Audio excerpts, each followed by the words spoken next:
চুয়াডাঙ্গায় দীর্ঘদিন ধরেই নানা অনিয়ম ও দুর্নীতির অভিযোগ ঘিরে আলোচনায় বিএডিসি। কৃষকদের জিম্মি করে অর্থ আদায়, নিম্নমান ও ভেজাল বীজ সরবরাহ সহ নানা অনিয়মে ক্ষতিগ্রস্ত হচ্ছেন সেবাগ্রহীতারা। সবচেয়ে বেশি অভিযোগ উঠেছে বিএডিসির চুয়াডাঙ্গা জোনের উপসহকারী পরিচালক আশরাফুল আলমের বিরুদ্ধে। আপদকালীনের ডিএডি আশরাফুল সে অনেক হয়রানি করে, টাকা পয়সা চাই, অনেক রকম হুমকি ধমকি দেয়।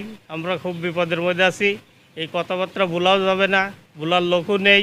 এখন বলতে গেলে আবার বীজ দেবে না, আমরা খুব সমস্যার মধ্যে আছি। ইতিমধ্যে তার বিরুদ্ধে কৃষক হয়রানি, ঘুষ বাণিজ্য, গণমাধ্যম কর্মীদের সঙ্গে অসদাচরণ এবং ভেজাল বীজ সরবরাহের অভিযোগ তুলে কর্পোরেশনের চেয়ারম্যানের কাছে লিখিত আবেদন করা হয়েছে। এছাড়াও অভিযোগপত্রে রাজশাহী সহ দেশের বিভিন্ন হাওর এলাকায় ভেজাল বীজ সরবরাহের ঘটনায় কৃষকদের ক্ষতির বিষয়টিও উল্লেখ করা হয়েছে।